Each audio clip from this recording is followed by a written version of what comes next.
Welcome to బీజేటీవీ. ముందుగా headlines చూద్దాం. భారీ పెట్టుబడుల ప్రాజెక్టులకు ఎస్ఐపివి ఆమోదం. 50కి పైగా ప్రాజెక్టులపై సమీక్ష నిర్వహించిన సీఎం చంద్రబాబు. ఉపాధి పారిశ్రామిక అభివృద్ధికి పెట్టుబడులు కీలకమన్న ప్రభుత్వం. పెట్టుబడిదారులకు అనుకూల వాతావరణం కల్పిస్తామన్న హామీ.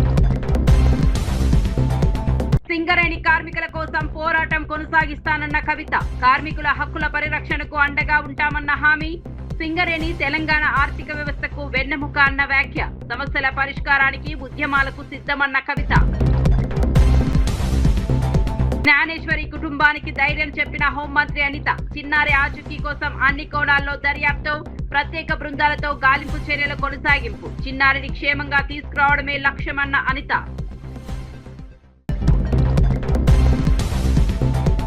రాజకీయ కక్షతోనే బాల్కసుమన్ అరెస్ట్ అన్న బీఆర్ఎస్. చెంచల్గూడ జైలులో బాల్కసుమన్ ను పరామర్శించిన నేతలు. ప్రజా సమస్యలపై మాట్లాడినందుకే వేధింపులన్న ఆరోపణ. బాల్కసుమన్ కు పార్టీ పూర్తి మద్దతు ప్రకటించిన బీఆర్ఎస్. సాయి కృష్ణ కేసులో నీరుగార్చే కుట్ర జరుగుతోందన్న అవినాష్. బాధిత కుటుంబానికి న్యాయం చేయాలని డిమాండ్. పూర్తి స్థాయి దర్యాప్తు జరపాలన్న వైఎస్ఆర్సీపీ నేత. నిజాలు వెలుగులోకి వచ్చే వరకు పోరాటం కొనసాగుతుందన్న అవినాష్.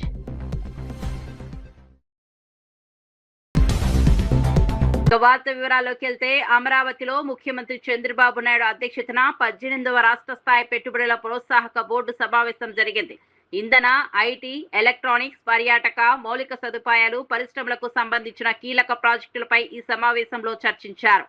రాష్ట్రానికి భారీ పెట్టుబడులు తీసుకురావడమే లక్ష్యంగా 50కి పైగా ప్రాజెక్టులకు ఆమోదం తెలిపే అంశంపై సమగ్రంగా సమీక్ష నిర్వహించారు.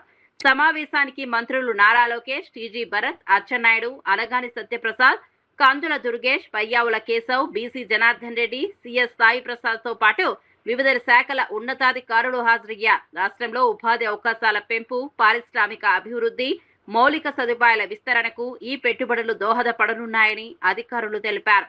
పెట్టుబడిదారులకు అనుకూల వాతావరణం కల్పించేందుకు ప్రభుత్వం కట్టుబడి ఉందని తెలిపారు.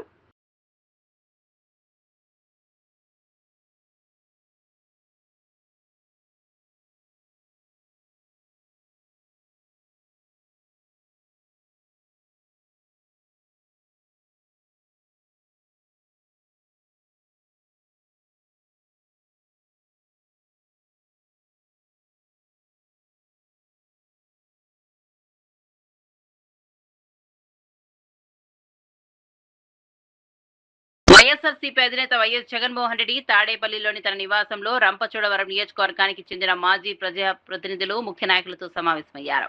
ఈ సందర్భంగా పార్టీ బలోపేతం, భవిష్యత్ కార్యాచరణ, స్థానిక రాజకీయ పరిస్థితులపై విస్తృతంగా చర్చించారు. గ్రామ స్థాయి నుంచి పార్టీ నిర్మాణాన్ని మరింత బలోపేతం చేయాలని నాయకులకు సూచించారు. ప్రజల సమస్యలపై నిరంతరం పోరాడాలని, పార్టీ సిద్ధాంతాలను ప్రజల్లోకి తీసుకెళ్లాలని పిలుపునిచ్చారు. కూటమి ప్రభుత్వ విధానాలపై ప్రజల్లో అవగాహన కల్పించాలని పేర్కొన్నారు. రాబోయే రాజకీయ పరిణామాలను దృష్టిలో ఉంచుకొని సమన్వయంతో పనిచేయాలని నాయకులకు సూచించారు. నియోజకవర్గంలో పార్టీ కార్యకలాపాలను మరింత చురుకుగా నిర్వహించాలని జగన్ దిశా నిర్దేశం చేసినట్లు సమాచారం. తర్వాత చెత్తబుట్టలో పట్టేసేవాళ్ళు.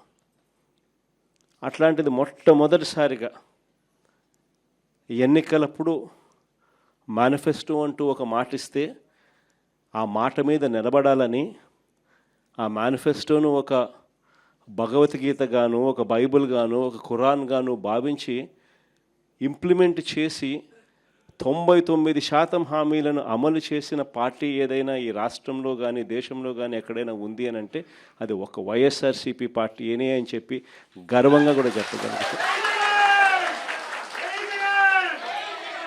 మేనిఫెస్టో అన్నది ఆ మాదిరిగా క్రమం తప్పకుండా బడ్జెట్ సమావేశాలు పెట్టేటప్పుడే ఏ పథకం ఏ నెలలో ఇస్తాము అని చెప్పి కూడా క్రమం తప్పకుండా మళ్ళీ అది అమలు చేసిన పార్టీ కూడా ఎక్కడైనా దేశంలో ఉంది అని అంటే అది కూడా ఒక వైఎస్ఆర్సీపీ ప్రభుత్వం మాత్రమే. అంతగా ఏకంగా ఎప్పుడు కని విని ఎరగని విధంగా పరిపాలనలో మార్పులు కూడా తీసుకొచ్చు. మనం రాకమునుపు స్కూళ్ళు ఎలా ఉండేటివి, మనం వచ్చిన తర్వాత స్కూళ్ళు ఎలా మారాయి అన్నదానికి మీలో ఎవరికి మైక్ ఇచ్చినా కూడా నాకన్నా చక్కగా చెప్పగలుగుతారు. మనం రాకమునుపు హాస్పిటల్లో ఆరోగ్యశ్రీ పరిస్థితి ఎలా ఉండేది, మనం వచ్చిన తర్వాత హాస్పిటల్లో ఆరోగ్యశ్రీ పరిస్థితి ఎలా మెరుగైంది అన్నది నాకన్నా బాగా మీలో ఎవరికి మైక్ ఇచ్చినా కూడా నాకన్నా బాగా చెప్పగలుగుతారు. మనం రాకమునుపు వ్యవసాయం అన్నది రైతు ఎన్నెన్ని ఇబ్బందులు పడుతూ ఉన్నారు, మనం వచ్చిన తర్వాత రైతు ఏ విధంగా బాగుపడ్డాడు అన్నది నాకన్నా బాగా మీలో ఎవరికి మైక్ ఇచ్చినా కూడా చక్కగా చెప్పగలుగుతారు. మనం రాకమునుపు గ్రామ స్థాయిలో పరిపాలన అన్నది అందక, ఇంటికే వచ్చే పరిపాలన కథ దేవుడు ఎరుగు, పరిపాలనలో అందక, ఏ పథకము అందక. ఆక్వా రంగంపై మాజీ ప్రభుత్వ విధానాలను విమర్శిస్తూ ఎంఏ షరీఫ్ తీవ్ర వ్యాఖ్యలు చేశారు. గత 5 ఏళ్లలో ఆక్వా రైతులను మోసం చేసి రంగాన్ని సంక్షోభంలోకి నెట్టారని ఆరోపించారు. ధరల సమస్యలపై కుల రాజకీయాలు చేయడం సరికాదని పేర్కొన్నారు. ఆక్వా రైతుల ప్రయోజనాల కంటే రాజకీయ లాభాలకే ప్రాధాన్యమిచ్చారని విమర్శించారు. రాష్ట్రంలో ఆక్వా రంగం వేలాది కుటుంబాలకు జీవనాధారమని, వారికి స్థిరమైన ధరలు, మార్కెట్ భరోసా కల్పించాల్సిన బాధ్యత ప్రభుత్వాలపై ఉందన్నారు. రైతులు ఎదుర్కొంటున్న సమస్యలను పరిష్కరించకుండా పరస్పర ఆరోపణలతో కాలం గడపడం దురదృష్టకరమని పేర్కొన్నారు. ఆక్వా రంగ పునరుద్ధరణకు స్పష్టమైన కార్యాచరణ అవసరమని, రైతుల నష్టాలను తగ్గించే విధానాలు అమలు చేయాలని డిమాండ్ చేశారు. ఆ రకంగా ఎకరానికి 70,000 రూపాయలు మీ హయాంలో నిరంతరంగా క్వాలిటీ కరెంట్ ఇవ్వలేకపోవటం మూలంగా మరి ఆనాడు ఎకరానికి 70,000 రూపాయలు డీజిల్ కోసం వెచ్చించి రైతులు నష్టపోయారు. అది ఒక భారంగా మారిందనే విషయాన్ని కూడా ఈ సందర్భంగా గమనించాల్సిందిగా మనం చేస్తున్నా. మీరు ఏవైతే సబ్సిడీ రూపంలో 1,800 కోట్ల రూపాయలు డిస్కులకి మీరు బకాయి పెట్టి ఆ డిస్కులు కూడా డబ్బులు ఇవ్వకుండా, మీరు ఆ డిస్కులకి ఆర్థిక పరంగా ఆ సబ్సిడీ మొత్తాన్ని ఇవ్వకుండా మీరు ఆ డిస్కులు కూడా హ్యాండ్ ఇచ్చారు, ముందు చేయి చూపెట్టారు. కాబట్టి ఈనాడు వైఎస్ఆర్సీపీ సర్కారులో మరి ఆనాడు 240 రూపాయలు మద్దతు ప్రకటించారు. కానీ అది 240 రూపాయలు ధర ఏదైతే మరి ఇది ఉందో, రొయ్యలు ఉన్నాయో దాన్ని 240 రూపాయలు ప్రకటించారు. కానీ అది కేవలం 210 రూపాయలకే మరి రైతులు దగ్గర మద్దతు ధర 240 రూపాయలు పెట్టినప్పుడు కూడా మీ హయాంలో కేవలం 210 రూపాయలకు కొని ఆ రకంగా కూడా మీరు మాట తప్పారు, మోసం చేశారని విషయాన్ని సందర్భంగా మనం చేస్తున్నా. వ్యవసాయ మార్కెట్ కమిటీల్లో ఆక్వా ఉత్పత్తుల మీద మరి 25 పైసలు మరి సుంకం ఉండేది, మీరు దాన్ని రూపాయికి పెంచారు.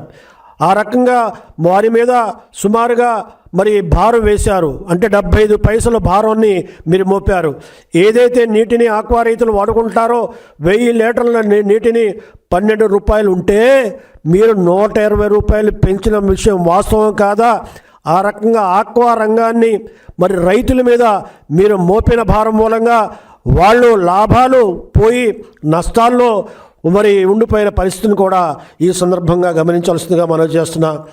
అమెరికా మరి విధించిన 26% దిగుమతి సుంకం నుండి ఆక్వా రైతులు మరి ఏదైతే ఎగుమతి చేయవలసిన మరి ఉన్నాయో, రొయ్యలు ఉన్నాయో వాటి వల్ల ఇబ్బంది పడుతుంటే కేంద్ర ప్రభుత్వానికి ఉత్తర్వులు రాసి ఆ రకంగా ఎగుమతులు నిలిచిపోకుండా మరి ఈ కూటమి ప్రభుత్వం ప్రధానమంత్రి గారి జోక్యంతో మరి ఏవైతే మరి రొయ్యలు ఉన్నాయో మరి విదేశాలకి, ముఖ్యంగా అమెరికాకి మరి ఎగుమతి అయ్యే రకంగా మా ప్రభుత్వం చర్యలు తీసుకున్న విషయాన్ని కూడా ఈ సందర్భంగా గమనించాల్సిందిగా మనం చేస్తున్నాం.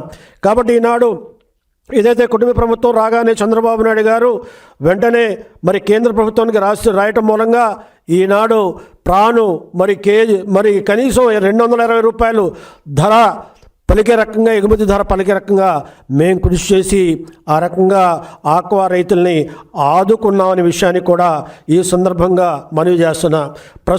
సింగరేణి బాయిబాట కార్యక్రమంలో భాగంగా రామగుండం ఓసీపీ 3 వద్ద నిర్వహించిన భారీ గేట్ మీటింగ్ లో టీఆర్ఎస్ అధినేత్రి కల్వకుంట్ల కవిత పాల్గొన్నారు.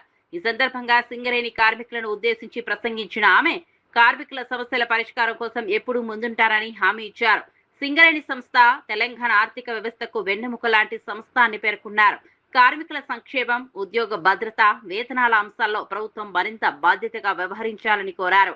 కార్మికుల హక్కుల పరిరక్షణ కోసం అవసరమైతే ఉద్యమాలకు కూడా సిద్ధమని తెలిపారు. సింగరేణి ప్రాంతాల్లో ప్రజలు ఎదుర్కొంటున్న సమస్యలను తెలుసుకునేందుకు బాయబాట కార్యక్రమం నిర్వహిస్తున్నామని వెల్లడించారు. రూపాయలు సంవత్సరానికి నష్టం వస్తూ ఉంది ఈపీ ఆపరేటర్లకు అని చెప్పినారు.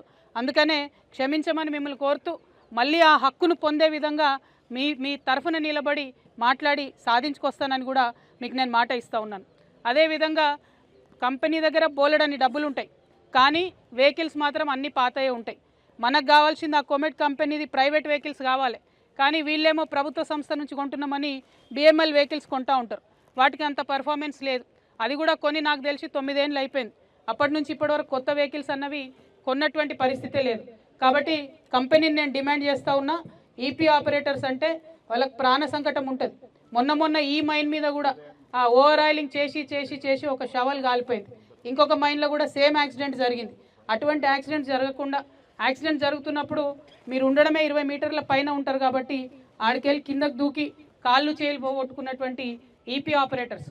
మొన్న హాస్పిటల్కి పోతే ఒక వ్యక్తికి ఈపీ ఆపరేటర్కే యాక్సిడెంట్ అయితే సంవత్సరం అయింది, కోమాలకి వెళ్ళి బయటికి రాలే. హై రిస్క్ జాబ్ కాబట్టి ఖచ్చితంగా మెషినరీ బాగుండాలి, పాత మెషినరీని వాడొద్దు. డెఫినెట్గా కార్మికులు కోరుకున్నటువంటి మంచి కంపెనీ నుండి మెషినరీ ఖరీదు చేయాలని కూడా సింగరేణి యాజమాన్యాన్ని నేను డిమాండ్ చేస్తూ ఉన్నాను. రేపటి నాడు మీ దయతోని హెచ్ఎంఎస్ గుర్తింపు సంఘంగా వస్తే ఖచ్చితంగా కొత్త మెషిన్స్ కొనడానికి మనకి ఏదైతే హైరింగ్ ప్రాసెస్లో స్టార్టింగే డి గ్రేడ్ నుండి చేస్తున్నారు, అట్లా కాకుండా పెద్ద గ్రేడ్ నుండి చేసుకొని హైరింగ్ టైం బౌండ్గా మనకు ప్రమోషన్స్ రావడానికి మా వంతుగా ప్రయత్నం చేస్తాం. ప్లే డేలు ఏవైతే అన్ఫార్చునేట్లీ పోయినాయో వాటిని కూడా తీసుకొచ్చేటటువంటి ప్రయత్నం చేస్తా అని చెప్పి మీకు మాట ఇస్తూ ఉన్నా. ఇంకొక మాట, మరి ఓపెన్ కాస్ట్ అంటేనే దుమ్ము, చాలా ధూళి, ఎండ వస్తుంటేనే ఆ దుమ్ము చూస్తుంటేనే మాకే భయమైంది. కానీ ఇప్పటి వరకు కూడా ఆ వాటర్ ట్యాంకర్స్ ఏవైతే వాటర్ కొట్టాలనో కరెక్ట్గా ఉండవు, అది మీ అందరికి కూడా తెలుసు. దాన్ని ఇంక్రీజ్ చేయాలి. మరి ఎందుకన్నా వాటర్ ట్యాంకర్స్ కొట్టారంటే అవన్నీ కూడా గెలిచిన సంఘం వాళ్ళు పెట్టుకునేటటువంటి మనుషులు ఉంటారు కాబట్టి వాళ్ళు గంట సేపు పనిచేసి పోతారు, తర్వాత దుమ్ము ధూళి వస్తూ ఉంటుంది ఓపెన్ కాస్ట్లో అని అన్న వాళ్ళంతా చెప్తున్నారు. సో మేము మాత్రం మాట ఇస్తున్నాం, హెచ్ఎంఎస్ గెలిచినా కూడా ఖచ్చితంగా పనిచేసే వాళ్ళే ఉంటారు వాటర్ ట్యాంకర్స్లో కూడా. నన్ను మా హెచ్ఎంఎస్ వాళ్ళు తిట్టుకున్నా సరే, కానీ గెలిచినామని చెప్పి పనెగ్గొట్టి పోవద్దు దయచేసి. ఇక్కడ కార్మికులతో పని చేసుకుంటూ నాయకత్వం వహిస్తేనే కార్మికుడికున్న కష్టం తెలుస్తుంది. కాబట్టి అటువంటి సంఘంగా మనందరం ఉండాలని కూడా నేను చాలా బలంగా కోరుకుంటా ఉన్నా. మీ అందరితో ఇంకొక మాట కూడా చెప్తున్నా, నేను తెలంగాణ ఉద్యమ సందర్భంలో కూడా సింగరేణి వాళ్ళతోనే ఉన్నా. అధికారంలో ఉన్నప్పుడు కూడా నేను కార్మికుల పక్షాన ఉన్నా, కొన్ని గుంటనక్కలు కాంట్రాక్ట్ పక్షాన ఉన్నాయి, కాంట్రాక్టర్ల పక్షాన. ఇప్పుడు నేను ప్రతిపక్షంలో ఉన్న కారణాలు ఏదన్నా కానీ నేను బీఆర్ఎస్ నుండి విడిపోయిన తర్వాత సపరేట్గా తెలంగాణ రక్షణ సేన అని పార్టీ పెట్టుకున్న తర్వాత ఇప్పటి వరకు గత సంవత్సరంన్నర కాలంలో ఈ రాష్ట్రంలో ఏ ప్రతిపక్షాలు చేయనన్ని పోరాటాలు కంటిన్యూస్గా చేస్తున్నాం. మీకు గుర్తుండుంటుంది, ఒక 3-4 నెలల కింద సింగరేణి భవన్ ముట్టడికి నేను రియాజ్ అన్న పోయినాం. ఆ రోజు ముట్టడి చేసినందుకు ఒకసారి మెడికల్ బోర్డు పెట్టిరు, ఒకసారి. ఆంధ్రప్రదేశ్ పర్యాటక రంగాన్ని మరింత అభివృద్ధి చేసేందుకు బీచ్ సాక్షి విధానాన్ని అమలు చేయనున్నట్లు మంత్రి కొల్లు రవీంద్ర ప్రకటించారు. విశాఖపట్నం, సూర్యలంక బీచ్లలో పైలట్ ప్రాజెక్టు ఈ కార్యక్రమాన్ని ప్రారంభించినట్లు తెలిపారు. దేశంలోని పలు రాష్ట్రాల్లో ఇప్పటికే విజయవంతంగా అమలవుతున్న ఈ విధానాన్ని ఇప్పుడు ఏపీలో ప్రవేశపెడుతున్నామని పేర్కొన్నారు. బీచ్ల వద్ద తాత్కాలిక విశ్రాంతి కేంద్రాలు, పర్యాటకులకు అవసరమైన సౌకర్యాలు కల్పించనున్నట్లు వెల్లడించారు. నియంత్రిత వాతావరణంలో తక్కువ ఆల్కహాల్ శాతం ఉన్న పానీయాలను మాత్రమే అందుబాటులో ఉంచుతామని స్పష్టం చేశారు.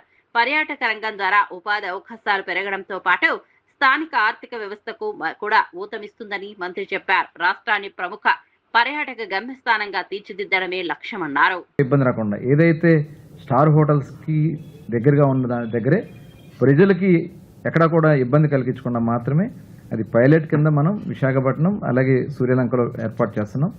ఎక్కడా కూడా మన సంప్రదాయాలు, సంస్కృతికి సంబంధించినటువంటి అంశాలని ఎక్కడ ఇబ్బంది కలిగించకుండా కేవలం టూరిజంను దృష్టిలో పెట్టుకుని మాత్రమే ఏర్పాటు చేయడం జరుగుతుంది. ఎక్కడా కూడా దీంట్లో ఐఎంఎఫ్ఎల్కి సంబంధించినవి ఉండవు. ఓన్లీ తక్కువగా ఆల్కహాల్ ఉన్నటువంటి బీరు, వైన్ మాత్రమే అందులో అవైలబిలిటీలో ఉంటాయి తప్ప ఈ ఐఎంఎఫ్ఎల్ కానీ ఈ ఆల్కహాల్ ఎక్కువగా ఉండే పర్సంటేజ్ ఉన్నాయి ఉండవు. ఇది కూడా ఏంటంటే జస్ట్ ఫర్ ఒక టూరిజం డెవలప్మెంట్ చేయడం కోసం మాత్రమే. మిగతా రాష్ట్రాల్లో ఉంది అదే పాలసీ తీసుకున్నాం. దాంట్లోనే ఇంకొద్దిగా మనకి లోకల్గా ఎక్కడ ఇబ్బంది రాకుండా ఉండేదని ఏర్పడ్డాం. విద్యార్థులకు అందిస్తున్న విద్యా కిట్లపై మాజీ మంత్రి హరీష్ రావు చేసిన వ్యాఖ్యలను సంక్షేమ శాఖ మంత్రి అడ్లూరి లక్ష్మణ్ ఖండించారు. పూర్తి అవగాహన లేకుండానే హరీష్ రావు విమర్శలు చేస్తున్నారని అన్నారు. ఆర్థికంగా వెనుకబడిన విద్యార్థులకు నాణ్యమైన విద్యా సామగ్రి అందించేందుకు ప్రభుత్వం కట్టుబడి ఉందని స్పష్టం చేశారు. విద్యార్థుల అవసరాలను దృష్టిలో ఉంచుకుని కిట్లను రూపొందించామని తెలిపారు. విద్యారంగంలో ప్రభుత్వం చేపడుతున్న సంస్కరణలను ప్రతిపక్షం రాజకీయ కోణంలో చూడటం సరికాదన్నారు. పేద విద్యార్థులకు సమాన అవకాశాలు కల్పించడమే ప్రభుత్వ లక్ష్యమని పేర్కొన్నారు. విద్యా కిట్ల ద్వారా విద్యార్థులపై ఆర్థిక భారం తగ్గుతుందని, ప్రభుత్వ పాఠశాలల్లో చదువుతున్న వారికి మరింత ప్రయోజనం చేకూరుతుందని వివరించారు. గుణం మీది, అది మీ పెటెంట్, అది మీ జన్మ హక్కు.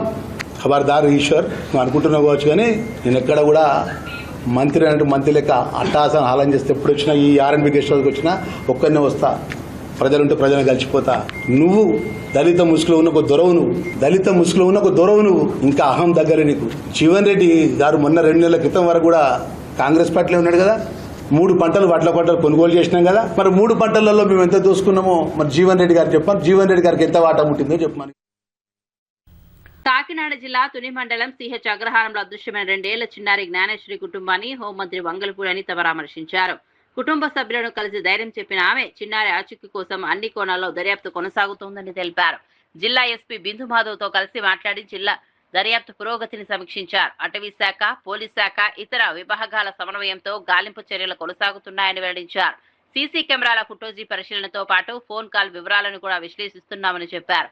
చిన్నారిని క్షేమంగా కుటుంబ సభ్యుల వద్దకు చేర్చేందుకు ప్రభుత్వం అన్ని ప్రయత్నాలు చేస్తోందని హామీ ఇచ్చారు. ఏ చిన్న ఆధారాన్ని విస్మరించకుండా ప్రత్యేక బృందాలు పనిచేస్తున్నాయని చెప్పారు. మనసుకి చాలా బాధ అనిపించింది, కలిసి వస్తుంది. డే బై డే కంపల్సరీగా ఇమీడియట్ గా సాయంత్రానికి మా డిపార్ట్మెంట్ కి వీళ్ళు వచ్చి కంప్లైంట్ ఇవ్వడం కాదండి, గ్రామస్తుల్లో కొంతమంది డిపార్ట్మెంట్ కి ఇలా ఒక చంటి పిల్ల కనిపించకుండా పోయిందనే సంగతి తెలిస్తే ఇమీడియట్ గా డిపార్ట్మెంట్ అంతా కూడా ఇక్కడికి వచ్చి సెర్చ్ చేయడం మొదలు పెట్టారు. డిపార్ట్మెంట్ తెలుసుకొని ఇక్కడికి రావడానికి ముందే సుమారుగా గ్రామస్తులు కూడా ఒక 200 మందికి పైగా ఆ అమ్మాయి గురించి, ఆ చంటిబిడ్డ గురించి ఎతకడం కూడా ప్రారంభించారు. అయితే అదే సమయంలో ఇంచుమించుగా 2 గంటల అమ్మాయి కనిపించకుండా పోయిన సమయం కూడా దగ్గర 11:50 నిమిషాలకి వాళ్ళ తండ్రి ఇక్కడ దింపడం, అదే విధంగా అమ్మాయి ఒకే కెమెరాలు ముందుకు వెళ్ళడం కూడా కనిపించింది, తిరిగి వెనక్కి రావడం కనిపించలే. ఈ చుట్టుపక్కల కెమెరాస్ ఏదైనా ఉన్నాయా అని సెర్చ్ చేయడం కూడా మొదలు పెట్టాం. అయితే ఇమీడియట్ గా తర్వాత 2 గంటల నుంచి 5 గంటల వరకు కూడా చాలా పెద్ద భారీ వర్షం పడడం కారణంగా కాసేపు ఆ సెర్చింగ్ కూడా ఆపి తర్వాత మళ్ళీ అగైన్ సెర్చింగ్ కూడా మొదలు పెట్టారు. 12 రోజులుగా కూడా ఆ అమ్మాయి కొంచెం మనకి కనిపించకుండా పోవటం అనేది నిజంగా చెప్పాలంటే చాలా బాధాకరం. గవర్నమెంట్ కూడా ఇమీడియట్ గా పోలీస్ డిపార్ట్మెంట్ చర్యలు తీసుకొని వెంటనే ఎస్డీఆర్ఎఫ్ టీమ్ ని డిప్లాయ్ చేసుకున్నాం. ఎస్డీఆర్ఎఫ్ టీమ్ తో పాటు ఏఎన్ఎస్ పార్టీస్ ని కూడా తీసుకొచ్చి ఇక్కడ సెర్చ్ చేయడం మొదలు పెట్టాం. ఓవరాల్ గా జిల్లాలో ఉన్న అన్ని పార్టీస్ ని కూడా ఇక్కడికే తీసుకొచ్చి, పోలీస్ పార్టీస్ అన్నింటినీ తీసుకొచ్చి ఈ సెర్చింగ్ లో మనం యూజ్ చేసాం. అదేవిధంగా టవర్ డంప్ తీసుకున్నాం, సిడిఆర్స్ తీసుకున్నాం. టవర్ డంప్ కూడా ఇక్కడ తక్కువ మంది ఉండడం వల్ల ప్రతి ఒక్క ప్రభుత్వం ప్రోత్సహిస్తున్న 7 రకాల వడ్ల సాగు వల్ల రైతులకు నష్టం జరుగుతోందని మాజీ మంత్రి జీవన్ రెడ్డి ఆరోపించారు. బోనస్ కల్పిస్తామని చెబుతున్నా దిగుబడి పరంగా రైతులు ఎకరానికి 10 క్వింటాల వరకు నష్టపోయే ప్రమాదం ఉందన్నారు. ప్రభుత్వం ప్రస్తుతం గుర్తించిన 7 రకాల వడ్లు ఎకరానికి సుమారు 20 క్వింటాలు మాత్రమే ఇస్తే ఇతర 26 రకాల వడ్లు 30 క్వింటాల వరకు దిగుబడి ఇస్తాయని వివరించారు. ఈ కారణంగా రైతులు ఒక ఎకరానికి సుమారు 24,000 రూపాయల వరకు నష్టపోయే అవకాశం ఉందని పేర్కొన్నారు. రైతుల ప్రయోజనాలను దృష్టిలో పెట్టుకుని పంటల ఎంపికపై ప్రభుత్వం పునరాలోచించుకోవాలని కోరారు. అధిక దిగుబడి ఇచ్చే రకాల వడ్లకు కూడా ప్రోత్సాహకాలు అందించాలని డిమాండ్ చేశారు. రైతుల ఆదాయం పెరిగేలా విధానాలు ఉండాలని జీవన్ రెడ్డి సూచించారు. ఆ 26 రకాలు ఉన్నాయి కదా, 26 రకాలు అవి దాదాపు 30 క్వింటాలు వస్తాయి. 30 క్వింటాలకు 20 క్వింటల మధ్య వ్యత్యాసం 10 క్వింటాలు. 10 క్వింటాలు అంటే ప్రభుత్వం మద్దతు ధరలు మనం లెక్కకు తీసుకుంటే 2,470 రూపాయలు ఎంత ఉన్నది ఇప్పుడు.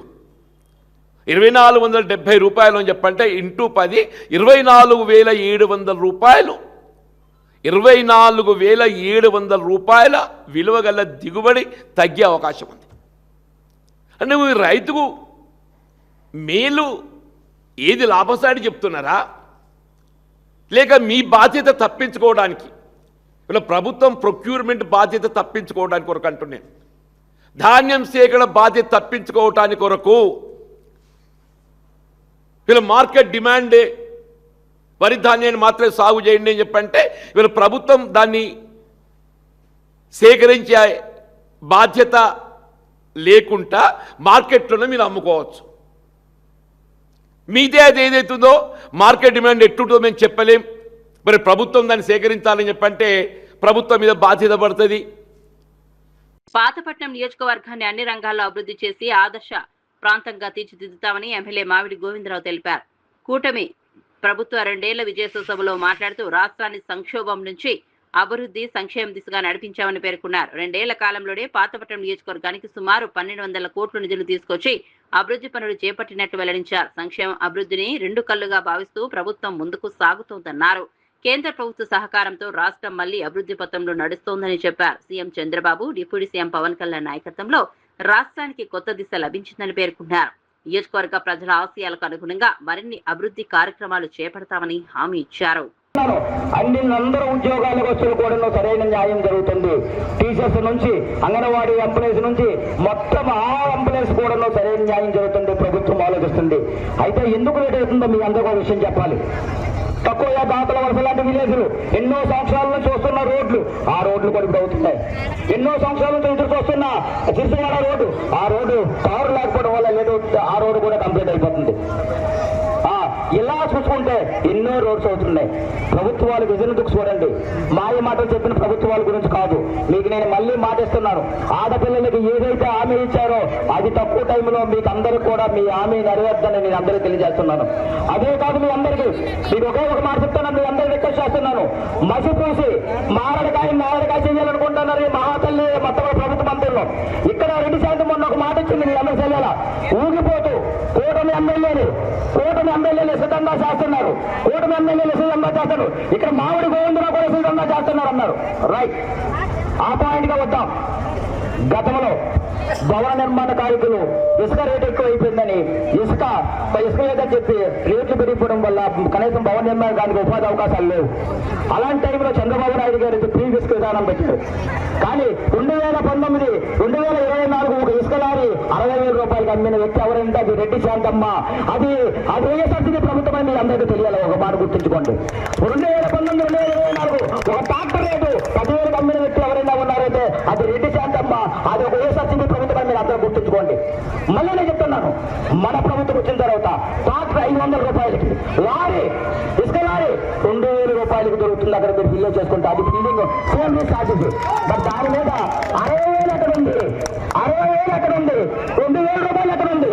రాతల్లి మాట్లాడు. తిరుమలగిరి సర్వే నంబర్ 157/1 భూ వివాదంలో కేటీఆర్ పై ఎమ్మెల్యే గణేష్ చేసిన ఆరోపణలు కంటోన్మెంట్ బీఆర్ఎస్ నాయకులు తీవ్రంగా ఖండించారు. కేటీఆర్ డబ్బులు తీసుకుని ప్రభుత్వ భూమిని ప్రైవేట్ వ్యక్తులకు అప్పగించారని చేసిన ఆరోపణలు నిరాధారణను పేర్కొన్నారు. నిజంగా అలాంటిదే జరిగి ఉంటే ఇప్పటికే అక్కడ నిర్మాణాలు పూర్తయ్యేవని ప్రశ్నించారు.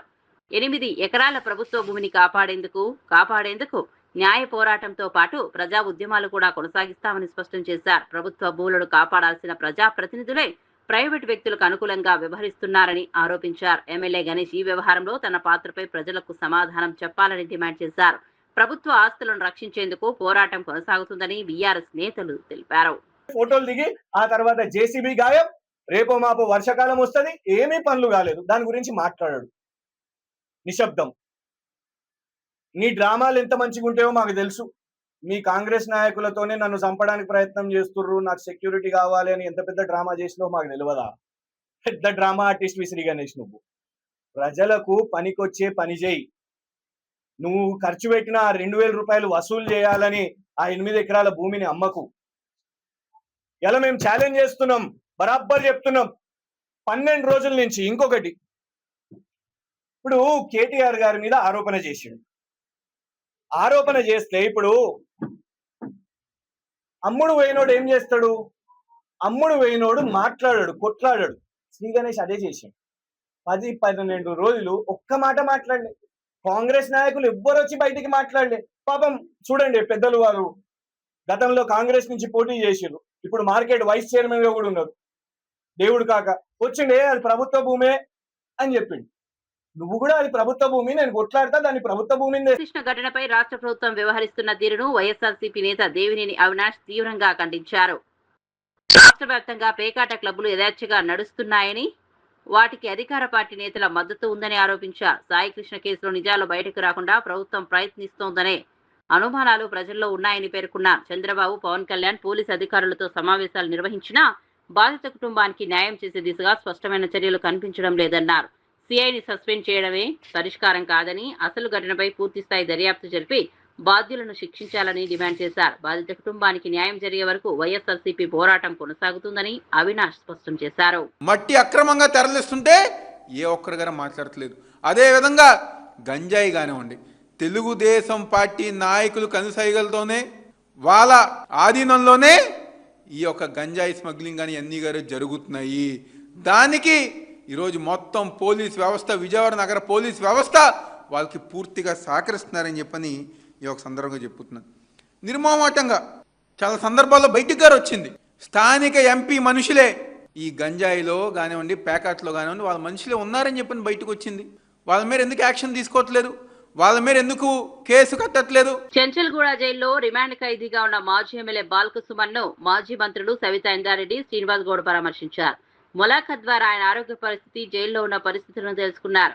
రాజకీయ కక్ష సాధింపులో భాగంగానే బాల్కసుమన్ పై కేసులు నమోదు చేసి జైలుకు పంపించారని బీఆర్ఎస్ నేతలు ఆరోపించారు.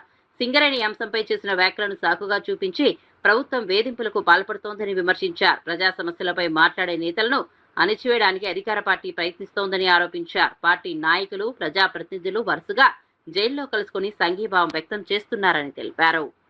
కిషన్ రెడ్డి గారికి లెటర్ రాస్తే కిషన్ రెడ్డి గారు ఏం చేయాలి? కేంద్రానికి పంపాలా, సిబిఐ, ఈడీయా, లేకపోతే విజిలెన్సా ఎంక్వైరీ చేయాలి. సొంత సంస్థతోనే ఎంక్వైరీ చేయాలి. కరెక్ట్గా చూడండి, తీసుకొచ్చి సుమన్ తప్పు మాట్లాడుతున్నారు, అబద్ధాలు ఎంక్వైరీ చేయించాలని చెప్పారు. ఎంక్వైరీ చెప్పి మళ్ళీ ఉల్టా state government case central government పంపుతుంది. అంటే మీరు కలిసి మొత్తం అమ్ముకోండి, ఎవరు మాట్లాడొద్దని చెప్పండి. ఇది ప్రజాస్వామ్యంలో ఉండదు, దేశంలో ఉండదు. ఇట్లా వేరే మాజీ మంత్రి వర్లు అట్లాగే నేను, నాతో పాటు అడ్వకేట్ గారు అందరు కలిసి సుమన్ గారిని కలవడానికి రావడం జరిగింది. ప్రజల పక్షాన, ప్రజల గొంతుగా ఆ ప్రాంతంలో జరుగుతున్న అన్యాయాన్ని ప్రశ్నిస్తే ఈరోజు కేసు పెట్టి, అక్రమంగా కేసు పెట్టి దాదాపు 20 రోజుల నుండి జైల్లోనే పెట్టిన సందర్భం తెలంగాణ ప్రజలందరూ గమనిస్తూ ఉన్నారు. సుమన్కి జైలుకి రావడం కొత్త ఏం కాదు. ఎందుకంటే తెలంగాణ మూమెంట్ అప్పుడు కూడా కేసీఆర్ గారితో పాటు ఉద్యమంలో స్టూడెంట్ లీడర్గా పార్టిసిపేట్ చేసి చాలాసార్లు తెలంగాణ ఉద్యమం కోసం కేసులు అయినాయి. అవన్నీ కూడా భరించున్నారు తెలంగాణ రాష్ట్ర సాధనలో. ఈరోజు కూడా తనేం తప్పు చేసి కాదు, కానీ ప్రజల కోసము, అక్కడున్న సింగరేణికి సంబంధించిన అక్కడి కార్మిక సోదరుల కోసం ప్రశ్నించినందుకు ఈరోజు సుమన్ని జైల్లో పెట్టేసి, కేసు పెట్టేసి ఈరోజు పెట్టిన సందర్భం తెలంగాణ ప్రజలు అన్ని గమనిస్తూ ఉన్నారు. ముఖ్యంగా సింగరేణిలో ఈ ప్రభుత్వం వచ్చినాక, రేవంత్ రెడ్డి గారి ప్రభుత్వం వచ్చినాక జరుగుతున్న అవినీతి అక్రమాల మీద ప్రశ్నిస్తున్నందుకు ఈరోజు తట్టుకోలేక జైలు పంపించడం. ఇదే కాదు, మొన్న మున్సిపల్ ఎలక్షన్స్లలో, కేతన్పల్లి మున్సిపల్ ఎలక్షన్స్లలో కూడా మెజార్టీ వచ్చింది. ఎట్లాగైనా మెజార్టీని ఇచ్చేసి మళ్ళీ వాళ్ళ కోటాలో వాళ్ళ ఖాతాలో వేసుకోవాలి కాంగ్రెస్ పార్టీ అనే ఉద్దేశంతో ఆ రోజు కూడా ఒక కేసు పెట్టి లోపలికి పంపించిన సందర్భం చూస్తున్నాం.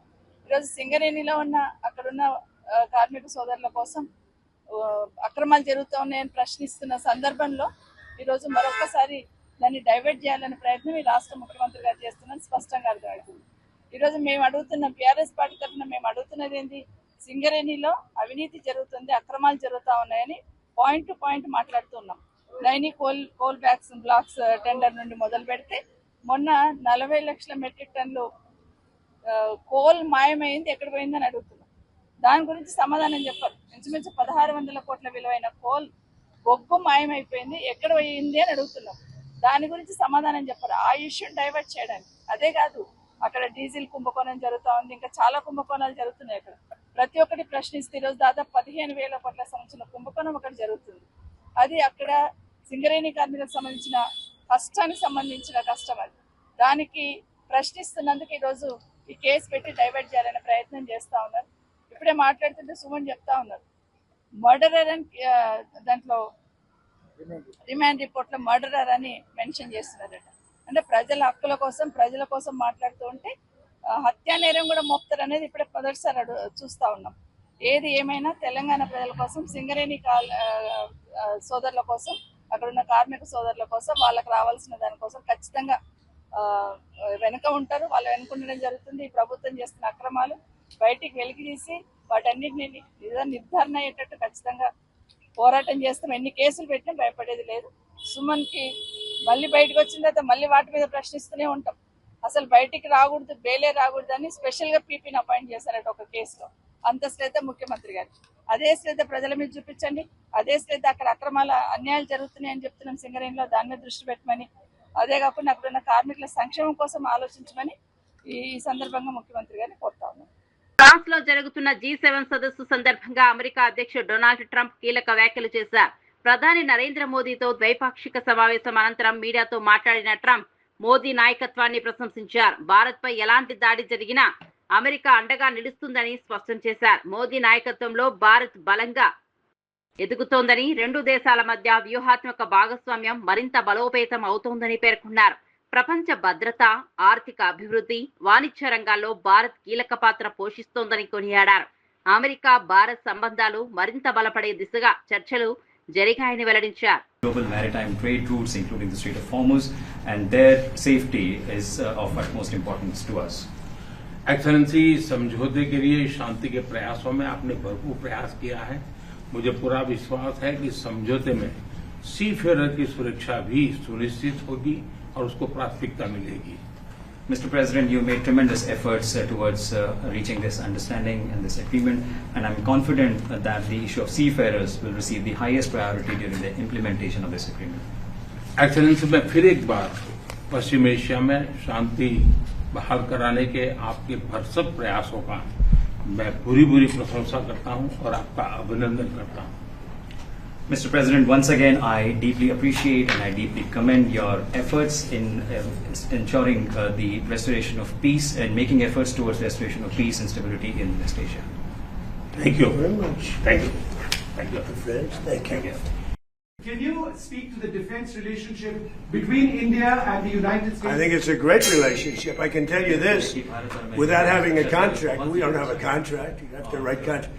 But if they were attacked, we would be there to help them. How is that? Is that a good statement? Okay, come here, man. If anybody attacks that man, we're going to be there. Now, if there's a new leader, I'm not sure about it. If there's a new leader, I don't know about that. But if they're attacked and he's the leader, we're going to be there to help. And we have, and I will say this, and everybody says it. I had a great meeting 3 weeks ago with President Xi of China. We have the strongest military in the world by far, and I built it in my first term, and we're using it in my second term, and they gave some of it away stupidly in Afghanistan, as you know, and they spent a lot on Ukraine, $350 billion, but we have the most powerful military in the world. Excellency, आप जानते हैं कि maritime trade की दुनिया में भारत के लाखों सी Ferrer आज दुनिया के अलग अलग समुद्र में अपनी सेवाएं दे रहे हैं, विश्व की प्रगति में बहुत बड़ा योगदान दे रहे हैं और मैं समझता हूं कि उनकी